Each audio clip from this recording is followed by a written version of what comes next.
राधे राधे, हरे कृष्णा। कैसे हो आप सभी लोग? आशा करती हूँ आप सभी परम मंगल में होगे, स्वस्थ होगे, अच्छे होगे।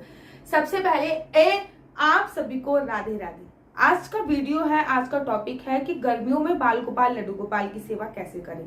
ये मेरे से बड़े सारे लोगों ने प्रश्न पूछा है। मैं बहुत सिंपल तरीके से आप लोगों को बताने वाली हूँ कि गर्मियों में बाल गोपाल लड्डू गोपाल की सेवा आपको कैसे करनी चाहिए, कैसे उनकी पूजा अर्चना वंदना करनी चाहिए और किस प्रकार से आप अपने बाल गोपाल लड्डू गोपाल की सेवा कर कर गर्मियों में अनंत ज्यादा फलों की प्राप्ति कर सकते हैं। बाल गोपाल लड्डू गोपाल हमारे घर के सदस्य होते हैं।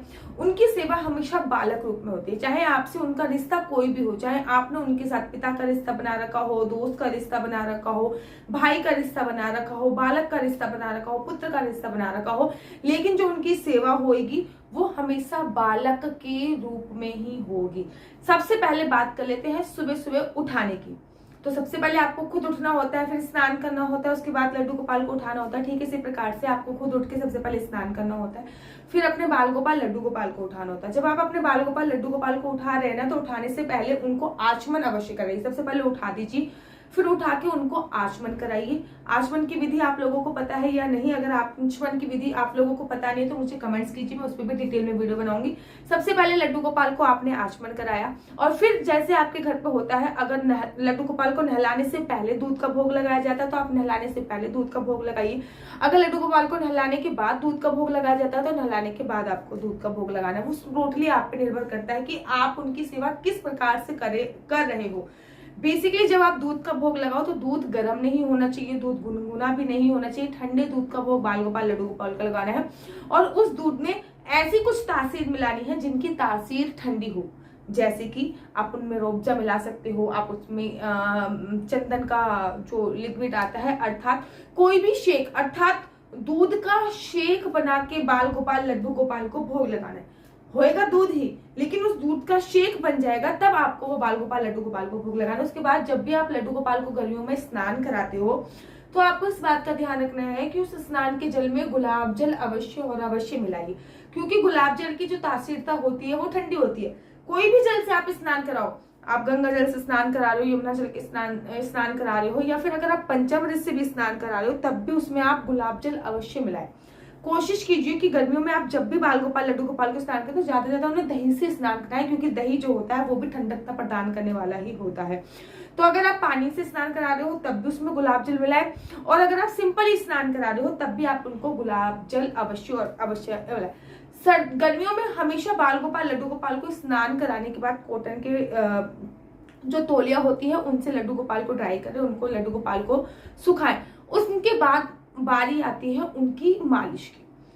गर्मियों में जिस भी चीज की मालिश होती है, जैसे कि गर्मियों में इत्र की ही, हमेशा सर्दियों में भी इत्र की मालिश होती है और गर्मियों में भी इत्र की मालिश होती है। गर्मियों के भी 3-4 इत्र होते हैं, जैसे कि चंदन का इत्र की मालिश होती है गर्मी में। चंदन का इत्र जो होता है वो ठंडकता प्रदान करने वाला होता है। गुलाब के इत्र की मालिश होती है, वो भी ठंडकता प्रदान करने वाला होता है। मेहंदी के इत्र की मालिश होती है और खश के इत्र की भी मालिश होती है। तो लड्डू गोपाल को ये 4 इत्र होते हैं, इनकी मालिश कीजिए। कोशिश कीजिए कि जब भी आप मालिश कर रहे हैं ना, बहुत हल्का पीसकर कपूर भी अपने हाथ में रखा लीजिए। जब भी आप मालिश करते हैं ना तो अंगूठी वगैरह आपके हाथ में, कड़े वगैरह नहीं होने चाहिए। बहुत हल्के हाथ से आपको अपने बाल गोपाल लड्डू गोपाल की मालिश करनी है, आगे से भी पीछे से भी। थोड़ा सा कपूर भी और पीस लीजिए। कपूर भीमसेनी होना चाहिए, क्योंकि भीमसेनी कपूर की जो तासीरता होती है वो ठंडी होती है और उसमें किसी भी प्रकार की कोई मिलावट नहीं होती और उनको ठंडकता प्रदान करती है। तो इन चारों में से कोई भी इत्र आप जो होता है उससे आप अपने बाल गोपाल लड्डू गोपाल की मालिश कीजिए। अब बारी आती है उनके वस्त्रों की सिलेक्शन की। उनके वस्त्र कॉटन के होंगे तो बहुत ज्यादा सर्वोत्तम है। बहुत हल्के से उनको कॉटन के इत्यादि वस्त्र बनाइए, ऐसे कोई जाली जूली वाले वस्त्र मत बनाइए, अंदर चुभते हैं, या फिर जिसमें नीचे बुकरम लगी होती है वाले वस्त्र मत बनाइए। ज्यादा चमक दमक कढ़ाई वाले वस्त्र मत बनाइए। गर्मियों में सिंपली कॉटन के कपड़े पहनाइए, जैसे आप बच्चों को झबला टाइप का पहनाते हैं ना, वैसा ही आप पहना सकते हो। गर्मियों में उनकी अगर आप मुकुट सेवा करते हो तो पूजा करते वक्त थोड़ी सी देर के लिए मुकुट धारण करा दीजिए, उसके बाद फिर उनको उतार के साइड में आप लोग रख सकते हैं। ठीक इसी प्रकार से अगर आप उनको केश भी लगाते हो तो पूजा करते वक्त आप उनको केश लगा दीजिए, फिर उनको उतार के साइड में रख सकते हैं। जैसे एक छोटा बच्चा आपके घर पे रहता है, ठीक उसी प्रकार से लाला को भी अपने घर पे रखना होता है।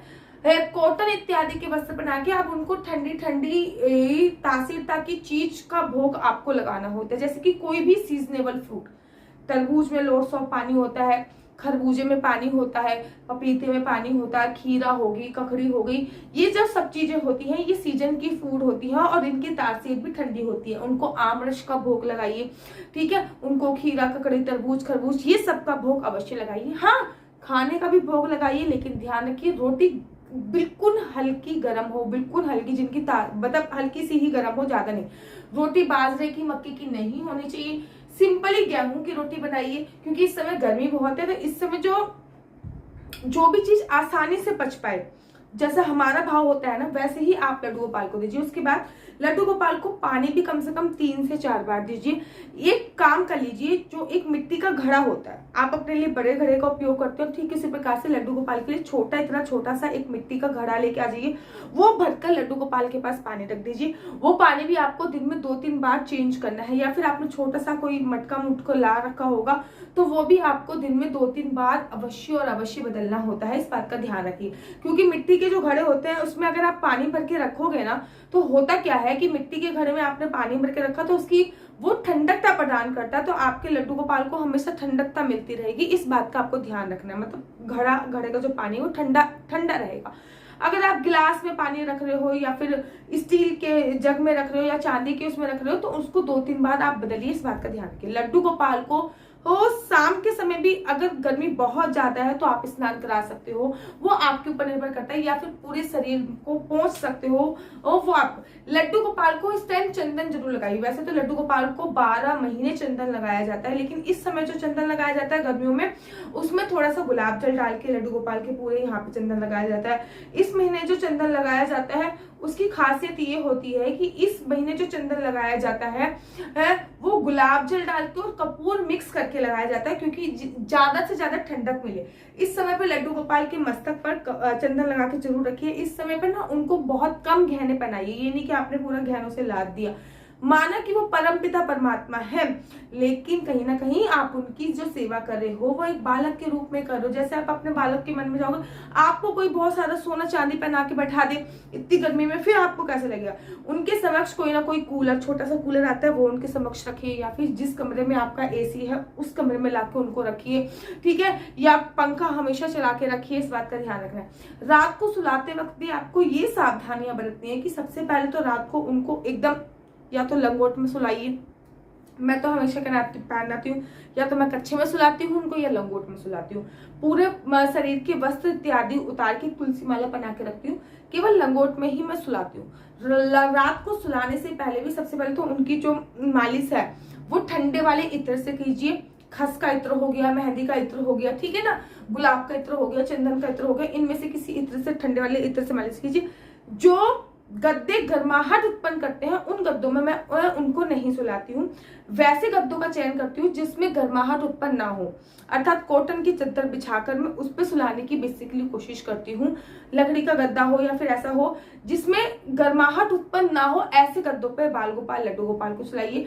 रात को सोते वक्त वैसे तो ड्राई फ्रूट्स रखे जाते हैं, लेकिन ये अगर रात को ड्राई फ्रूट्स रखे तो सुबह उनको पानी में भिगो दीजिए। रात को छीलकर वो ड्राई फ्रूट्स बाल गोपाल, लड्डू गोपाल के पास रख लीजिए, और साथ में वो मिट्टी वाला जो छोटा सा घड़ा है ना वो रख दीजिए। उनको प्यास लगे तो वो पानी इत्यादि अवश्य पीजिए। तो इस प्रकार से आपको अपने लड्डू गोपाल की गर्मी की सेवा करनी है। गर्मी में थोड़ी ज्यादा देर तक नहला सकते हैं। गर्मी में आप ये कर सकते हैं कि उनका एक आधे दिन जैसे कि 21 दिन की चंदन यात्रा अक्षय तृतीया से प्रारंभ हो सकती है, वो कर सकते हैं। या फिर आप उनको बोट दर्शन होते हैं, आप लोगों ने राधा वल्लभ के कभी दर्शन कर रहे हो राधा वल्लभ जी के, तो बोट में वो लोग बोट विहार करते हैं राधा वल्लभ जी, तो वो कर सकते हैं। उनको बोट विहार के लिए कर सकते हैं, मतलब उनका एक स्विमिंग पूल या फिर किसी भी पात्र में पानी भर के लड्डू गोपाल के साथ कुछ क्रीड़ाएं होती हैं, वो तो आपके मन में अपने आप ही भाव आ जाते हैं। और गर्मियों में आप और क्या क्या कर सकते हैं मुझे कमेंट्स कीजिए, ताकि हमारी वीडियो के माध्यम से और सारे लोगों को भी पता चले कि बाल गोपाल, लड्डू गोपाल की सेवा गर्मियों में कैसे कर सकते हैं। आशा करती हूँ आपको मेरी वीडियो अच्छी लगती होगी। अगर आपको मेरी वीडियो अच्छी लगती है तो आप अपना यूट्यूब चैनल हरि बोल को लाइक से सब्सक्राइब करना बिल्कुल भी मत भूलिए। तब तक के लिए मुझे दीजिए इजाजत। राधे राधे, हरे कृष्णा, हरि बोल।